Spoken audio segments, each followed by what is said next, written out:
Good morning, students. Here Andeep. Welcome you online class of maths. Now topic is conversion of solid from one shape to another. Class 10th NCERT exercise हमारे पास दे रखी है 13.3। अब इस 13.3 exercise में करना क्या है, हमारे पास एकदम सिंपल है। जैसे कोई वाटर होता है, अब वाटर जिस भी वेसल के अंदर हम रखते हैं वो उसी फॉर्म में बन जाता है। अगर हमारे पास वो एक क्यूब फॉर्म के वेसल में रखा हुआ है तो क्यूब का वॉल्यूम आएगा। अगर उसी वाटर को हम एक क्यूबॉइड फॉर्म के बॉक्स में रख देते हैं तो जब उसको सोल्व करेंगे हम एज अ क्यूबॉइड सोल्व करेंगे। तो मीन्स जैसे हमारे पास गुथा हुआ आटा होता है या क्ले होती है, क्ले को हम क्या करते हैं, क्ले मॉडलिंग्स होती है, उसको हम रीशेप करते रहते हैं। अब रीशेप करते रहते हैं तो मीन्स कभी उसको किस फॉर्म में बना दिया, सिलेंडर फॉर्म में बना दिया, कभी उसको स्फीयर फॉर्म में बना दिया, कभी उसको हेमिस्फीयर में बना दिया। यानी जितनी भी क्ले को हम सिलेंडर बनाने में यूज़ करते हैं उतनी ही क्ले को हमने स्फीयर बनाया, उतनी ही क्ले से हमने हेमिस्फीयर बनाया। तो इन सभी फिगर के अंदर सिमिलरिटी क्या होएगी कि इनका जो वॉल्यूम आएगा, वॉल्यूम वो सभी का वॉल्यूम क्या आएगा, आपस में इक्वल आएगा। यानी उस क्ले को जितना हमने यूज़ किया है एक फिगर को बनाने में सभी के अंदर हमने सेम क्ले यूज़ की है, तो मीन्स यहाँ पे सभी का जो वॉल्यूम सोल्व करेंगे वो सभी का वॉल्यूम इक्वल आएगा। तो इसी के बेस पे हमारे पास क्वेश्चन दे रखे हैं। तो टॉपिक का नाम भी दे रखा है कन्वर्ज। यानी जब भी हम कोई वेसल बनाते हैं तो हम क्या करते हैं भाई, जो भी हमारे पास जिस भी मटेरियल का हमने वेसल बनाना है उसको मेल्ट करते हैं। मेल्ट करने के बाद उसको एक शेप दे देते हैं डिफरेंट डिफरेंट टाइप में। तो हमारे पास यहाँ पे क्वेश्चन सॉल्व करते हैं एक्सरसाइज 13.3 फर्स्ट क्वेश्चन। अब एक बार स्टेटमेंट देखो, यहाँ पे इसमें दे रखे हैं a metallic sphere, a metallic sphere of radius 4.2 centimeter is melted and recast into the shape of cylinder of radius 6 centimeter. Find the height of the cylinder. Clear? यानी हमने सिलेंडर की हाइट निकालनी है। मेटेलिक स्फीयर दे रखा था, उसको melt किया, recast करने के बाद किस फॉर्म में लेके आए, उसको सिलेंडर फॉर्म में। तो सोल्व करते हैं यहाँ पे। अब इसके अंदर जो फर्स्ट क्वेश्चन में दिया हुआ हमारे पास, फर्स्ट क्वेश्चन में क्या दे रखा था हमारे पास कि भाई एक स्फीयर फॉर्म थी, उसको किस में कन्वर्ट कर दिया, सिलेंड्रिक फॉर्म में। यानी इन दोनों का जो वॉल्यूम आएगा वो क्या आएगा, यहाँ पे सेम आएगा। तो यहाँ पे हमने सोल्व करने हैं डायमेंशन ऑफ सिलेंडर। तो हम क्या करेंगे, यहाँ पे सिलेंडर को हम रखेंगे लेफ्ट साइड में और जो हमें गिवन है उसको रखेंगे हम राइट साइड में। तो यहाँ पे हमारे पास दे रखे हैं, सॉल्यूशन सोल्व करते हैं। फर्स्ट क्वेश्चन में क्या गिवन हमारे पास, रेडियस ऑफ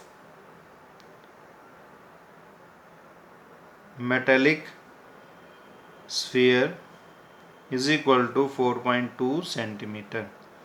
तो यहाँ पे वॉल्यूम निकालते हैं। वॉल्यूम का फॉर्मूला कहता है 4/3 pi r cube means 4.2 cube. Clear? अब ये कहते हैं कि भाई जो हमारे पास मेटेलिक स्फीयर था उसको रिकास्ट किस में कर दिया, सिलेंडर के अंदर।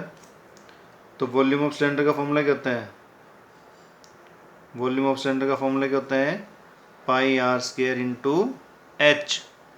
अब इसमें जो वैल्यू दे रखी है वहाँ पे पुट कर देते हैं, पाई को एच डी रखते हैं, 6 स्क्वायर इंटू एच।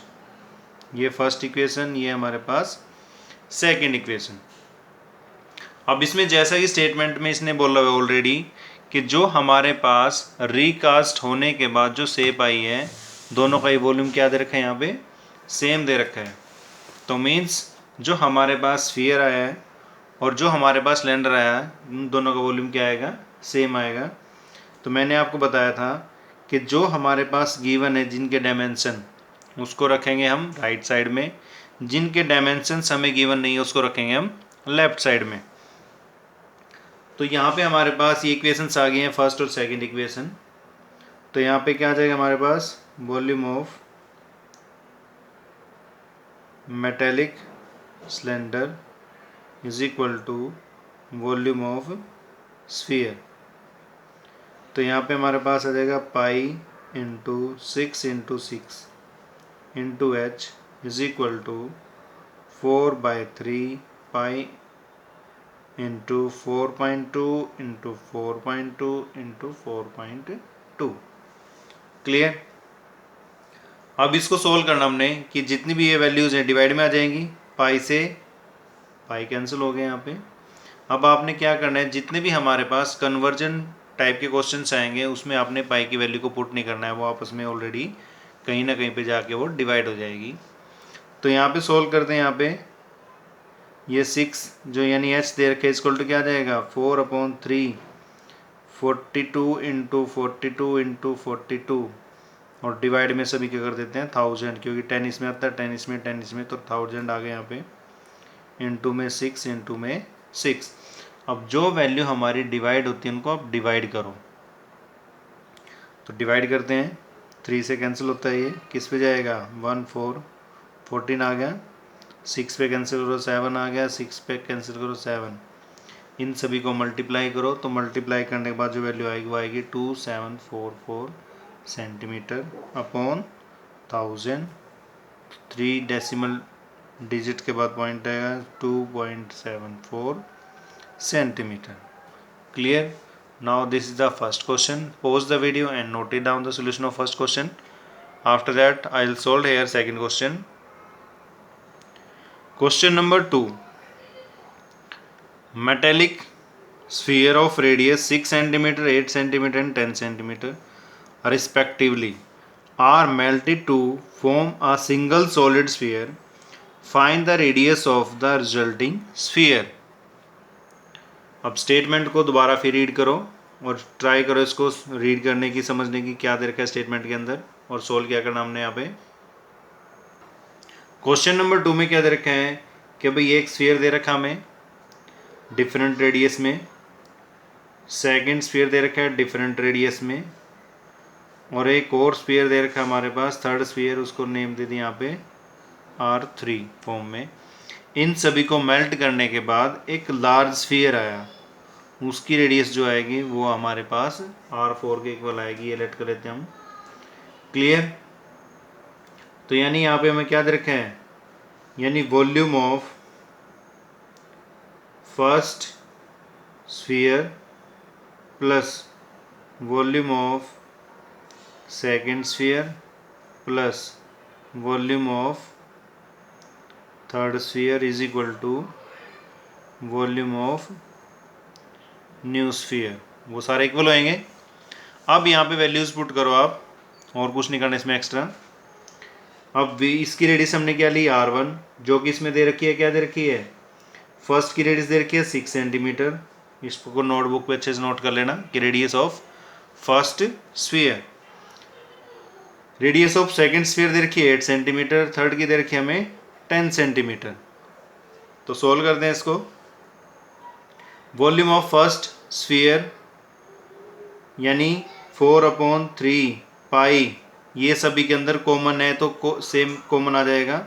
तो यहाँ पे क्या बच जाएगा 6 cube plus 8 cube plus 10 cube is equal to, अब इसमें से भी यहाँ पे क्या आएगा फॉर्मूला 4/3 पाई R4 क्यूब। अब 4/3 पाई से पाई कैंसिल हो गया है, तो यानी जो R4 क्यूब आएगा वो क्या आएगा 6 cube means 216 plus 516 sorry 12 512 8 cube plus 1000। तो इसको सोल्व करेंगे, यहाँ पे किसके इक्वल आएगा 1728, यानी R4 cube is equal to 1728, R4 is equal to 1728 cube root, और इसका क्यूब रूट सोल्व करें क्या आएगा 12 इंटू 12 इंटू 12। तो इसका जो हमारे पास रेडियस आगे क्या आ गया है 12 सेंटीमीटर। क्लियर। तो इसी फॉर्म में हमारे पास जितने भी क्वेश्चंस हैं ईजिली आप उनको सोल्व कर पाओगे, कोई प्रॉब्लम नहीं आएगी। बाय चांस अगर आपको कोई प्रॉब्लम आती है तो व्हाट्सएप नंबर आपके पास ऑलरेडी है, तो उसमें आप डिस्कस कर सकते हैं। और जो भी आपके पास डिफ़िकल्ट आती है किसी क्वेश्चन के अंदर तो उसका सोल्यूशन आपको ऑनलाइन प्रोवाइड हो जाएगा। So dear students, subscribe this channel to get more videos about this class. So dear students, thank you and have a nice day and try to solve further questions. Okay students, thank you students.